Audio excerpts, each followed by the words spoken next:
Back to my channel. Welcome back to one more daily blog. ఈరోజు Sunday అండి. Actually నిన్న ఉసిరికాయ పచ్చడి అయితే పెట్టున్నాను కదా, సో అది ఇప్పుడైతే మీతో షేర్ చేస్తున్నాను. ఉసిరికాయలు మంచిగా కనిపిస్తున్నాయి. ఇప్పుడు ఇంకా మంచి సీజన్ కదా, సో ఇప్పుడైతేనే పచ్చడి పెట్టుకుంటే బాగుంటుందని చెప్పేసి సో ఇప్పుడైతే నేను ఉసిరికాయ పచ్చడి పెట్టున్నాను. యాక్చువల్లీ నిన్న సాయంత్రమే పెట్టేస్తున్నాను, నైట్ పెట్టేస్తున్నాను సాటర్డే రోజు. అండ్ ఇంట్రో ఇవ్వాలి కదా, వీడియో ఎడిట్ చేస్తుంటే ఇంట్రో మర్చిపోయాను అనమాట. సో యాజ్ యూజువల్ ఇంకా ఇంట్రో అవన్నీ మర్చిపోతుంటాను కాబట్టి ఇప్పుడు ఇంట్రో అయితే ఇస్తున్నా. సో ఇప్పుడైతే ఉసిరికాయ పచ్చడి చాలా సింపుల్గా పెట్టచ్చు. బేసిక్ తెలియని వాళ్ళు కూడా ఈజీగా పెట్టేయచ్చు అనమాట. సో యాక్చువల్ నాకైతే ఫస్ట్లో అసలు తెలిసేది కాదు, కానీ చేస్తూ ఉంటే మనకు కూడా ఐడియా వచ్చేస్తుంది కదా. సో నేనైతే నా వేలో నేను పెట్టానండి ఉసిరికాయ పచ్చడి. లాస్ట్ ఇయర్ కూడా పెట్టున్నాను, బట్ బాగానే ఉంటుంది. సో ఎలా పెట్టినా, ఎలా మసాలా కలిపినా సరే పచ్చడి అయితే ప్రిపేర్ అయిపోయింది. సో ఇప్పుడైతే ప్రాసెస్ చూపిస్తాను, చూసేయండి. మీకు నచ్చితే లైక్ చేయండి, లేకపోతే ఎలా చేయాలనేది కూడా నాకు కామెంట్ సెక్షన్లో షేర్ చేయండి. మళ్ళీ నెక్స్ట్ టైం ఎప్పుడైనా ట్రై చేద్దాం, ఓకేనా? సో ఇప్పుడైతే బ్లాగ్ కంటిన్యూ అవుతుంది, చూస్తూ ఉండండి. సో సాటర్డే రోజు నేను ఉసిరికాయలు అయితే 1 kg తీసుకొచ్చానండి. అంటే 1 kg వచ్చి 120 రూపీస్ పడింది. సో కొంచెం మంచిగా నాటు ఉసిరికాయలు అంటాం కదా, సో ఆ ఉసిరికాయలు అయితే పచ్చళ్ళకి బాగుంటుంది. అండ్ ఉసిరికాయ బాగుంటుంది కదా, సో హెయిర్కి కూడా మంచిగా యూస్ అవుతుంది. సో కొన్ని పెట్టేసి కొన్ని అయితే తీసి పెడదాం అనుకున్నా, బట్ మనం ఉసిరికాయ పచ్చడి చేసిన తర్వాత రేపు మా బ్రదర్ వాళ్ళు వస్తారు కదా, అమ్మ వాళ్ళకి కొంచెం అట్లా పోతూ ఉంటాయి కాబట్టి కొంచెం 1 kg అట్లా పెడితే బెస్ట్ అని చెప్పేసి సాటర్డే రోజే నేను 1 kg అయితే తీసుకొని వచ్చాను. సో అంటే ఫస్టే మనం కొంచెం నీట్గా, అంటే ప్రాసెస్ స్టార్ట్ చేసే ముందే నీట్గా కడిగేసి ఇట్లా ఫ్యాన్ కింద తుడిచి ఆరబెట్టేస్తే నీట్గా ఆరిపోతాయి. అండ్ మనకి స్టోరేజ్ చేస్తాం కదా, బూజు రాకుండా ఉంటాయి అన్నమాట. అందుకే ఈవినింగ్ పూజ అంతా కంప్లీట్ అయిపోయిన తర్వాత ఏమంటే పిల్లలకి కొంచెం ఈవినింగ్ స్నాక్స్ అట్లా ప్రిపేర్ చేసేసి ఇచ్చేసిన తర్వాత ఇంక ఈ పని అయితే స్టార్ట్ చేశాను. ఏం ఎక్కువ టైం పట్టదండి, అనుకుంటాం కానీ చాలా తక్కువ టైం అయితే పడుతుంది. సో ఇట్లా క్లీన్ చేసి ఇక్కడైతే ఒక సైడ్ ఆరబెట్టేస్తున్నాను అనమాట. అండ్ ఈ లోపు మనం కొంచెం చింతపండు అయితే నానబెట్టేది. చింతపండు హాట్ వాటర్లో నానబెట్టేస్తాను. నేనైతే హాట్ వాటర్లో నానబెట్టేస్తా అండి. సో బాగా మసులుతాయి కదా వాటరు, సో ఆ వాటర్లో నానబెట్టేస్తా. అండ్ మనకి చల్లనీళ్ళు అయితే స్టోరేజ్ ఉండదు పచ్చడి, సో అందుకోసం హాట్ వాటర్లో నానబెట్టేస్తాను అనమాట. అండ్ దీనికోసం నేను పల్లి ఆయిల్ అయితే తీసుకొని వచ్చాను. పల్లి ఆయిల్ మనకి ఇంతకుముందు అయితే అత్తయ్య వాళ్ళు పట్టించి పంపించేవాళ్ళండి. అంటే మనకి పల్లి అవి పడతాయి కదా, సో అవి ఆయిల్ పట్టించి పంపించేవాళ్ళు. ఇంక ఈ మధ్య మేము తీసుకోవట్లేదు. సో ఆయిల్ కూడా ఎక్కువ ఫ్యాటీగా కదా, మనం ఎక్కువ కొంచెం కష్టపడితే పల్లి ఆయిల్ యూజ్ చేయొచ్చు. సో అది కొంచెం ఫ్యాట్ ఎక్కువ ఉంటుందని చెప్పేసి నార్మల్ ఆయిల్ వాడతాము. అండ్ ఈ పచ్చళ్ళకైతే మేము ఇట్లా పల్లి ఆయిల్ అయితే యూజ్ చేస్తాం అనమాట. అండ్ పచ్చళ్ళలోకి మసాలా ఇంకా యాజ్ యూజువల్ మీ అందరికీ తెలిసిందే, 2 టేబుల్ స్పూన్ల ఆవాలు, 1 టేబుల్ స్పూన్ మెంతులు అయితే లో ఫ్లేమ్లో పెట్టి ఫ్రై చేస్తున్నా. సో లాస్ట్ ఇయర్ నేను 1/2 kg పెట్టాను అనమాట పచ్చడి. మామిడికాయ పచ్చడి అనే కొంచెం త్వరగా అవుతుందేమో, కానీ ఉసిరికాయ పచ్చడి త్వరగా అయిపోదు. ఎందుకంటే ఆమ్లా కదా, కొంచెం పులుపు ఎక్కువ ఉంటుంది, వగరుగా కూడా ఉంటుంది. ఇవి నాటు ఉసిరికాయలు కాబట్టి సో పిల్లలు ఎక్కువగా తినరు, ఆ గుజ్జు మటుకు తినేస్తారు. ఇదేమవుతుందంటే ఉసిరికాయలు అలాగే పెట్టేస్తారనమాట, తినరు. సో అందుకే కొంచెం చిన్న సైజు అయితే మనకి బాగుంటాయి, కొంచెం క్వాంటిటీ ఎక్కువ వస్తుంది. అండ్ ఇది కూడా పెద్ద సైజే అండి, దీనికంటే చిన్న సైజు ఉంటే బాగుంటుంది. అండ్ నేనైతే పల్లి ఆయిల్ వేసేసి దాంట్లో ఫ్రై చేస్తున్నాను అనమాట. సో బాగా ఆరిన తర్వాతనే ఫ్రై చేసుకోవాలండి, లేకపోతే చిట్పట్లు ఆడిపోతుంది వాటర్ ఉంటే. సో మనకి ఉసిరికాయ ఉడికిందా లేదా అని నేను ఇట్లా ఫోక్ పెట్టి చూస్తున్నాను అనమాట. సో ఆయిల్లో కొంచెం అట్లా స్కిన్ అనేది మనకి మెత్తబడిపోతుంది కదా, సో అప్పుడు తీసేసేయాలి. అండ్ నేను 2 వాయిల్గా వేసుకున్నాను అనమాట, అంటే 1 kg కదా, సో అందుకోసం.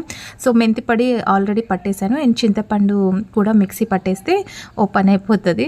సో చింతపండు గుజ్జు బాగా మిక్సీ పట్టుకోవాలండి, కొంచెం తొక్కులు పీచు అలాంటివి ఏం లేకుండా చూసుకొని తీసుకొని నీట్గా మిక్సీ పట్టేసుకోవాలి. సో నేనేమంటే ఇంకా కొంచెం మనకి ఫోబియా కొంచెం ఉంటుంది కదా, అంటే ఇంకా తడి ఎక్కడన్నా ఉంటుందేమో, అది కొంచెం ఆయిల్ వేసి అట్లా ఆయిల్లో కొంచెం అట్లా మగ్గిచ్చేస్తాను అనమాట. సో మనకి కొంచెం వాటర్ ఏమన్నా కూడా ఉంటే మొత్తం పీల్ చేస్తుంది కదా అని చెప్పేసి, సో అది కొంచెం వేడి నూనె వేసి కొంచెం అట్లా మగ్గిచ్చేస్తున్నా. అండ్ ఈలోపు నాకు ఈ గిన్నెతో 2 గిన్నెలు అయ్యాయండి ఉసిరికాయలు. సో దాంతో 1 గిన్నె కారం, పావు గిన్నె సాల్ట్ వేసుకున్నా. సాల్ట్ కావాలంటే చెక్ చేసుకొని వేసుకోవచ్చు, బట్ ఎక్కువైతేనే కష్టం కదా, అందుకే నేను కొంచెం తక్కువ వేస్తున్నాను. సో కారం అయితే నాకు ఇంకా కొంచెం పట్టింది, ఎందుకంటే గుజ్జు ఎక్కువ తింటారు పిల్లలు, గ్రేవీ ఎక్కువ ఉండాలి. సో అందుకోసం కొంచెం ఎక్కువ వేసుకున్నా. అండ్ నేను 50 గ్రామ్స్ చింతపండు అయితే తీసుకున్నాను అండి. 1 kgకి 50 గ్రామ్స్ చింతపండు అయితే తీసుకొని మిక్సీ పట్టేసుకొని ఇది మొత్తం మిక్స్ చేసుకోవాలి. చల్లారిన తర్వాత వేసుకోవాలి, వేడివేడి మీద వేసేస్తే కలర్ చేంజ్ అయిపోతుంది అనమాట. సో అందుకే కూల్ డౌన్ అయిన తర్వాత వేసుకోవాలి. సో ఫైనల్లీ చూసారా, నేను కాచి చల్లార్చిన ఆయిల్ అయితే వేసేస్తున్నాను. సో మొత్తం మిక్స్ చేసిన తర్వాత నా చెయ్యి అయితే చాలా మంటగా ఉంది. చాలా అంటే కొంచెం కారం కదా, ఎక్కువసేపు దాన్ని మిక్స్ చేయాలి, చింతపండు కారం మసాలా అన్నీ కలవాలి కాబట్టి. సో ఒక 15-20 మినిట్స్ కారంలో చేపెట్టినందుకు సినిమా చూపించేసింది అనమాట. చెయ్యి నైట్ అంతా చాలా మంట పట్టేసిందండి. సో దీంట్లో మిగిలిపోయిన ఆయిల్ అయితే వేసేసాను, పావు కేజీ మొయినంగా వేసున్నానండి. ఆయిల్ ఇంకా కొంచెం తక్కువ అయితే మనం వేసుకోవచ్చు. ఆయిల్ కొంచెం ఎక్కువ వేసుకుంటేనే బెస్ట్, ఎందుకంటే మనం తినే కొద్దీ ఆయిల్ ఎక్కువ అయిపోతూ ఉంటుంది కాబట్టి. సో పచ్చడి అయితే పక్కన పెట్టేసి ఈలోపు మా వారు అయితే తిరుపతి వెళ్తున్నారు, చెప్పాను కదా నిన్నటి వ్లాగ్లో. హాయ్ అండి అందరికీ, గుడ్ ఈవినింగ్. ఈరోజు సాటర్డే ఈవినింగ్ అనమాట. ఈవినింగ్ టైం మోస్ట్లీ మేము బ్రేక్ఫాస్ట్, ఈ మధ్య నేను బ్రేక్ఫాస్ట్ చేస్తున్నానండి ఎక్కువ శాతం. అండ్ ఈరోజు సాటర్డే కదా, 28th 29కి దర్శనం ఉందన్నమాట. మా వారు చెప్పాను కదా నేను నిన్నటి వ్లాగ్లో. సో మా వారు తిరుపతికి వెళ్తున్నారు అనమాట. సో ఇప్పుడైతే ఇంకా బ్రేక్ఫాస్ట్ లైట్గా అయితే, మరి మిడ్ నైట్ అంటే 4 o'clockకి అట్లా ఎర్లీ మార్నింగ్ దింపుతుంది కదా. సో ట్రైన్కి వెళ్తున్నారు అనమాట, అందుకే ట్రైన్కి వెళ్తున్నాను కదా, కొంచెం లైట్ ఫుడ్ అయితే బెస్ట్ అని చెప్పేసి ఆయిల్ లేకుండా కొంచెం అట్లా దోశ. అండ్ ఇంకా ఆయన తిని వెళ్ళిపోయిన తర్వాత ఇంకా మేము కూడా రైస్ అట్లా ఏం లేదు.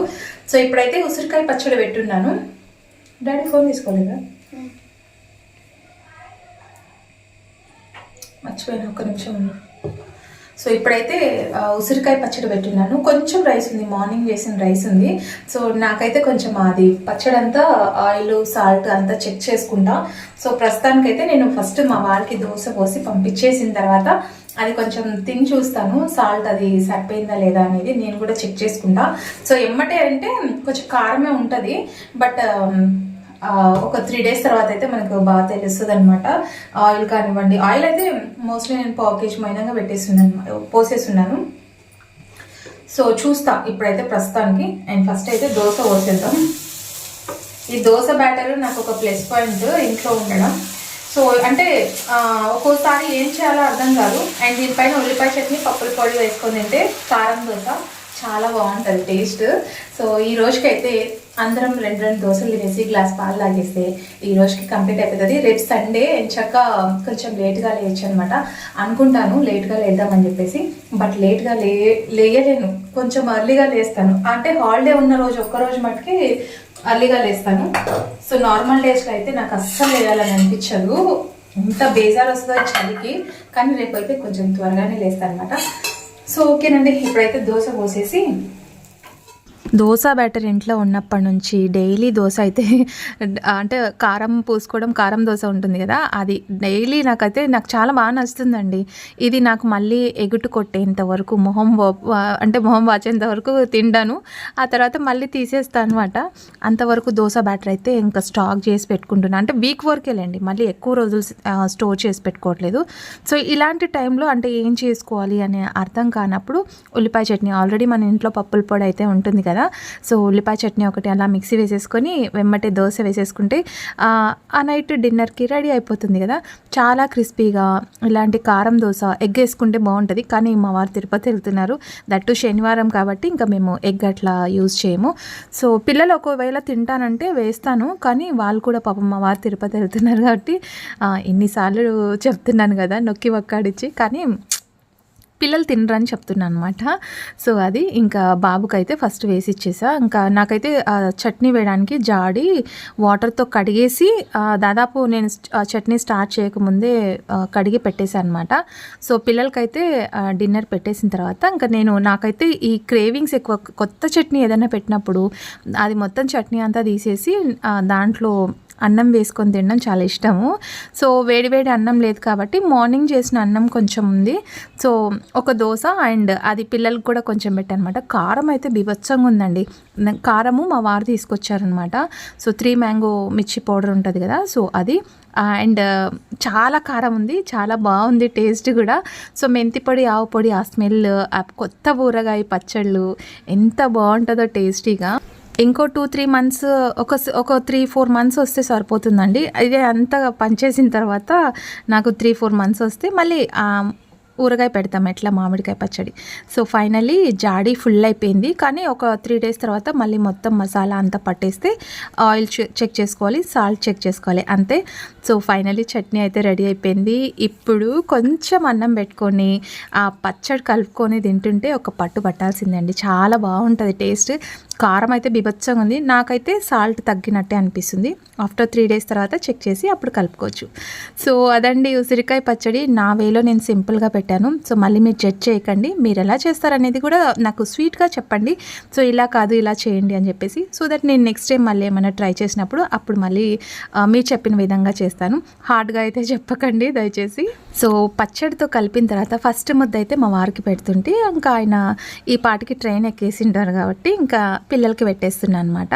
సో పాప అయితే ఇలాంటి పచ్చళ్ళు ఇలాంటివి ఏం తిందు, ఇంకా నేను మా బాబీ అనమాట ఎక్కువ శాతం ఇంట్రెస్ట్గా తినేది. సో అదండి ఈరోజు సింపుల్ వ్లాగ్, చిన్న వ్లాగ్ మీతో షేర్ చేసుకున్నాను. హోప్ మీకు ఈ వీడియో నచ్చితే లైక్, షేర్, కామెంట్ చేయండి. అండ్ కొత్త వాళ్ళు ఎవరైనా చూస్తుంటే సబ్స్క్రైబ్ చేసుకోవడం అస్సలు మర్చిపోద్దండి. సో రేపటి వీడియోలో మంచి కంటెంట్తో మళ్ళీ మీ ముందుకు వచ్చేస్తాను. Thanks for watching.